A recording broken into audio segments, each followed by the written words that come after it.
Chapitre 16. Épisode 4. Lignes d'hypocrisie, 2. J'y ai souvent pensé.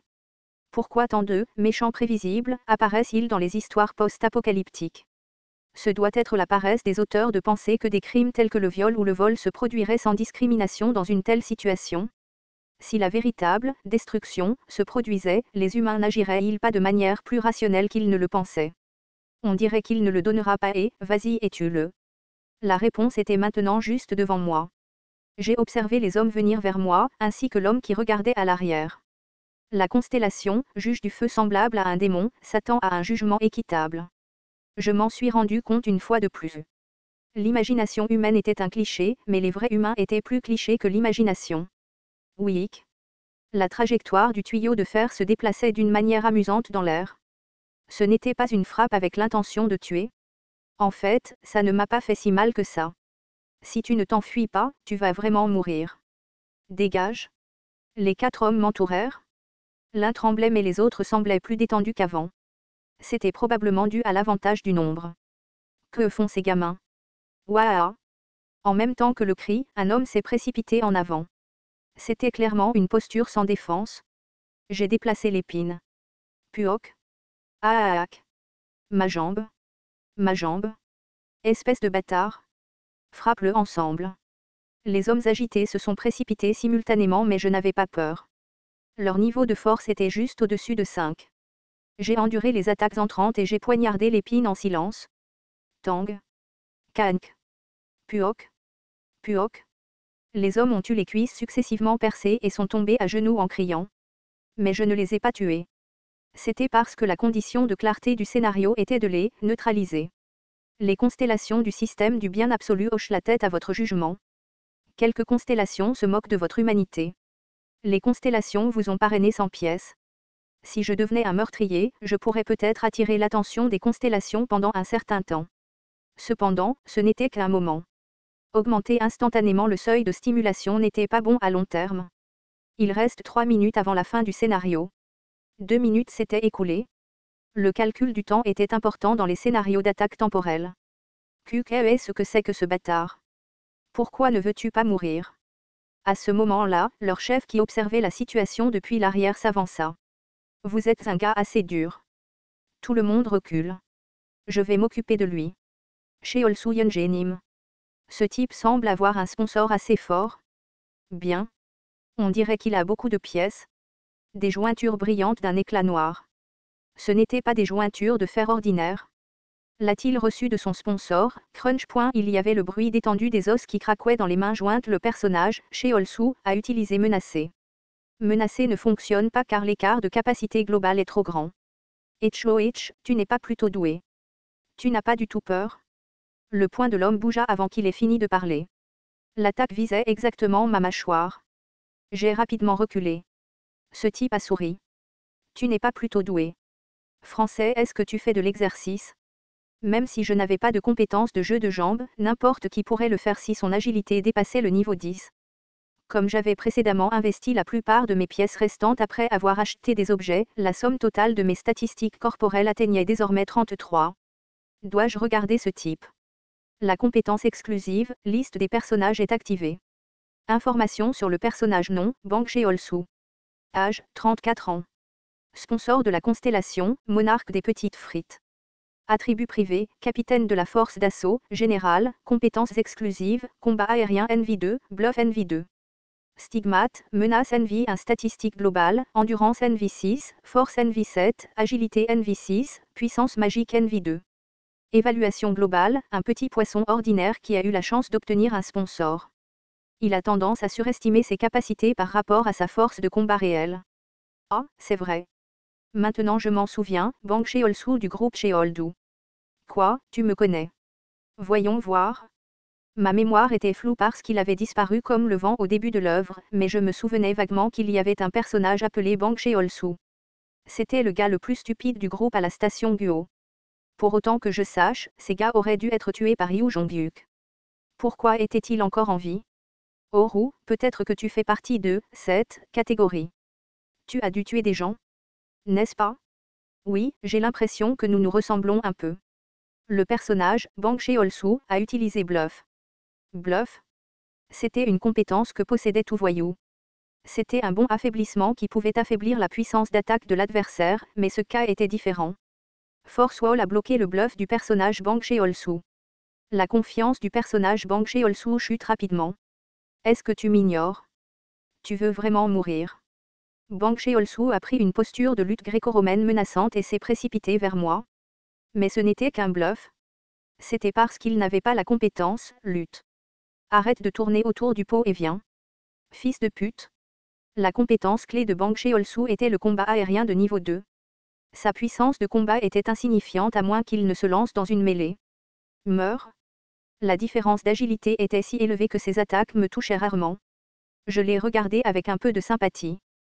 Toutes les constellations n'avaient pas le désir d'élever leurs incarnations au rang de protagonistes du scénario. Par exemple, sa constellation, monarque des petites frites, était célèbre pour être économe avec ses incarnations. Un masochiste qui aimait utiliser les idiots comme incarnations, aimait les regarder se faire écraser par d'autres incarnations. C'était le monarque des petites frites. La constellation, monarque des petites frites, est ravie. La constellation, monarque des petites frites, vous a parrainé 100 pièces. Malgré le fait que son incarnation ait été écrasée, il soutenait l'ennemi. Au départ, je pensais terminer l'attaque contre la montre en un seul coup, mais maintenant l'histoire est un peu différente. Il reste 2 minutes avant la fin du sous-scénario. Alors je devrais profiter au maximum du temps restant. Espèce de bâtard de rat. Toutes ces répliques étaient dans le style du monarque des petites frites. Quelle pitié. Coucou. Rara. Je t'ai touché. Son attaque a heureusement touché mais il n'y a eu que peu de dégâts. L'endroit où j'ai été touché m'a juste piqué un peu. Comment? Comment? Mon endurance était de niveau 12. Sa force n'était que de niveau 12. La différence dans l'écart global des statistiques a créé un énorme écart de puissance de combat. Est-ce mon tour maintenant? J'ai touché la joue de Bang Cheol-soo stupéfait avant de la frapper aussi fort que possible.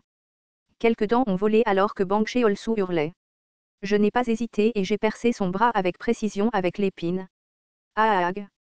J'ai fixé l'un de ses bras au mur avec l'épine et j'ai commencé l'assaut aveugle. J'ai choisi les zones qui étaient les plus douloureuses sans l'assommer, comme le dos, la cuisse, le fémur et le côté. La constellation, monarque des petites frites, est ravie. La constellation, monarque des petites frites, a demandé une prolongation du temps du sous-scénario. Le sous-scénario est prolongé d'1 minute. J'ai également prêté attention aux parties où la femme avait été blessée. Tout. Kueok. Kueok. Le sang et la chair étaient éparpillés. Les dents cassées tombaient au sol et les os brisés se tordaient anormalement. Cependant, je n'ai pas arrêté de donner des coups de pied. Stop. S'il te plaît. Lâche Yeonjae-nim. Les hommes debout sur le côté s'exclamèrent avec panique. Je les regardais de temps en temps. Puis il regarda la femme à moitié nue allongée sur le sol. Les humains sont faibles. Comment des humains aussi faibles peuvent-ils faire des choses aussi cruelles? Ils ont utilisé l'excuse de la destruction du monde. Ils ont tué, violé des femmes et volé d'autres. Était-ce par instinct? J'étais soudain curieux en voyant les yeux de Bang Cheol-soo teintés de peur face à une violence plus forte. Pourquoi as-tu fait ça? C'était une question venue de nulle part. En fait, je ne m'attendais pas à une réponse à cette question. Mais au moment où j'allais lui donner un nouveau coup de pied, Bang Cheol-soo a ouvert les yeux. Putain, tue-moi, fils de pute. Dès que j'ai vu ses yeux, j'ai su qu'il avait répondu à ma question à sa manière. Un regard qui ne montrait aucun attachement persistant à la vie. Oui. Ce n'était pas par instinct. Bang Cheol-soo parlait d'une voix qui s'atténuait. Chien, ce monde de chiens. Ce type était un humain qui désespérait depuis longtemps avant que ce monde ne soit détruit. Tout comme moi. Il reste 10 secondes avant la fin du sous-scénario. Je n'ai pas tardé plus longtemps et lui ai donné un coup de pied-viol dans le cou. Il a perdu le souffle et Bang Cheol-soo s'est finalement évanoui. Vous avez rempli les conditions pour terminer le sous-scénario. Vous avez gagné 300 pièces. J'espère que vous êtes tous heureux. La constellation, monarque des petites frites, est satisfaite et vous a parrainé 100 pièces. Les autres hommes ont rampé et se sont approchés de moi un par un. C'est comme c'est cruel. Ils ont regardé Bang Cheol-soo, qui avait été transformé en chiffon, puis m'ont regardé avec peur. C'était comme s'ils étaient des chiens attendant d'être éliminés dans un abattoir. J'ai ramassé la femme effondrée et les sacs de supérettes. Quoi qu'il en soit, le monde avait été détruit et je devais vivre une nouvelle vie. Emmenez-moi là où se trouve le groupe.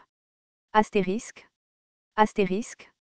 Astérisque La station Guo était à l'origine un endroit qui allait devenir la base de la région après avoir été organisé par Yu Jongyuk. Lors de sa première régression, Yu Jongyuk a percé le deuxième scénario principal avec le groupe de la station Guo, permettant aux gens du groupe d'occuper une place dans la nouvelle ère. Mais c'était la première histoire. Au troisième tour de régression, Yu Jongyuk était différent. Au troisième tour, Yu Jongyuk était un monstre qui monopolisait tout. Même ainsi, c'était quelqu'un qui ferait le nettoyage de base. L'homme qui me guidait était surpris. Je me parle juste à moi-même. C'est une habitude. La constellation Secretive Platter aime vos monologues. Oui, de toute façon, de cette façon. Les hommes du groupe Sheoldu, qui se soutenaient les uns les autres, arrêtèrent de bouger. Nous sommes descendus au bas de la plateforme sombre et avons trouvé un endroit où il y avait encore de la lumière. J'ai entendu le bourdonnement des gens alors que nous descendions les escaliers. Le groupe Sheoldu. Des gens sont blessés.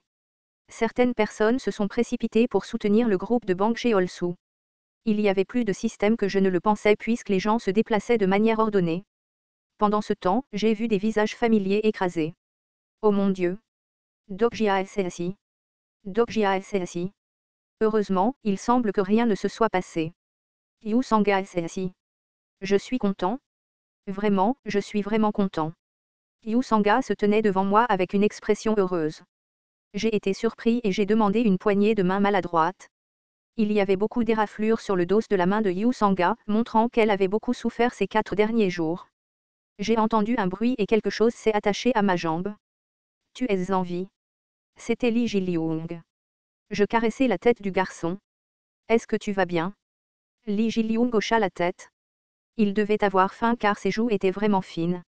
Je sortis une barre chocolatée du sac et la plaçai dans la main de Lee Ji-lyung.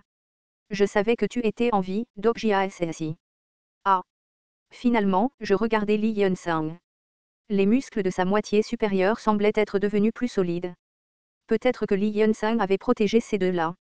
Je suis vraiment désolé. À ce moment-là, j'ai quitté Dokjia SSI. C'était une situation inévitable.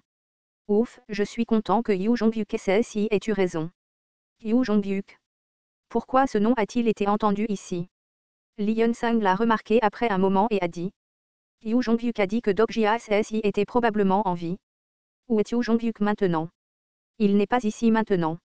Pas ici. Yu Jongyuk SSI a quitté la station hier. Donc, j'ai pu déterminer beaucoup de choses avant que Lee Yeon-sang ait fini de parler.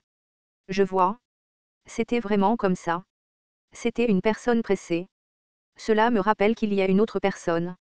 Ah, le chef de département. Yu Sanga n'a pas fini de parler parce qu'un groupe d'hommes est soudainement entré. Mais c'était une bonne chose. Tout le monde, écartez-vous. Je n'ai pas eu besoin d'entendre l'explication pour voir ce qui s'est passé tout de suite. 3 ou 4 hommes armés d'un marteau ou d'un tuyau commencèrent à m'entourer. Il y avait un visage familier parmi eux. Tais-toi. En Mayangom a abandonné sur le pont Evan et maintenant il avait l'air d'avoir vu un fantôme. En Mayango a dû rejoindre ce groupe. Débarrassez-vous de ce type. C'est une très mauvaise personne. Il ne devrait pas être ici. Un voleur était toujours celui qui ressentait des picotements. En Mayango commença à s'exclamer sauvagement. Cependant, je remarquai que les autres hommes se regardaient et ne bougeaient pas facilement. Il y avait quelque chose de bizarre. En Mayango était placé au centre mais il ne l'écoutait pas. Rara, en Riang. Tout le monde devrait s'entendre alors pourquoi ne t'arrêtes-tu pas? Ah, t'es-ce. Tu es une nouvelle personne. Les hommes se séparèrent sur les côtés et un chemin se forma. Un homme mince apparut parmi eux. Je pouvais le dire rien qu'en le regardant dans les yeux. Ce type avait un sponsor. Enchanté de vous rencontrer. Puis-je vous demander quel est votre nom? Kim Dokjia. Dokjia SSI. Je vois. Je suis Cheon Ino. Cheon Ino. J'avais l'impression que c'était un nom dont je devais me souvenir. J'ai injecté de la force dans la main qui tenait l'épine. Il semblait que ce type était le chef du groupe Sheoldu. Il a perdu la moitié de ses hommes à cause de moi, alors il est venu ici pour s'aimer le trouble. J'ai entendu l'histoire de ceux avec qui vous êtes venus. Vous avez combattu un monstre et sauvé les membres de mon groupe. Quoi? Tout le monde, s'il vous plaît, rassemblez-vous. Nous avons un nouveau membre courageux du groupe. Après les paroles de Cheon Ino, les gens ont commencé à se tourner vers nous un par un. C'est à ce moment-là que j'ai su. Il était impossible que le charisme de Han Mayango rassemble autant de puissance. Cheon Ino était le véritable chef de ce groupe. Ouah! C'est de la nourriture. Les yeux affamés se posèrent sur les sacs de supermarché. Puis Cheon Ino parla comme s'il avait attendu. Il nous l'a livré exactement. C'est une personne exceptionnellement bonne. Les mots ont fait que tous les yeux se sont tournés vers moi comme si j'étais un sauveur. La mère tenant l'enfant et le vieil homme qui s'était blessé à la jambe me regardaient avec sérieux. Cheon Ino. Il me semblait m'en souvenir. Oui, il y avait ce type dans le groupe de la station Guo. La constellation, secret Plater, est excitée. Dans ce monde en ruine, le vrai danger n'était pas des gens comme Bang Cheol-soo. Les humains qui se déplacent en ressentant du désespoir ne sont pas le moins du monde dangereux pour moi. Les personnes vraiment dangereuses sont celles qui utilisent le désespoir des autres comme engrais pour le pouvoir. Tout comme ce type. Bienvenue à la station Guo, Kim Dok-jia SSI. Cheon Ino riait profondément en me regardant. Il riait intérieurement en me serrant la main. Cheon Ino ne le saurait jamais. À ce moment-là, son avenir était décidé.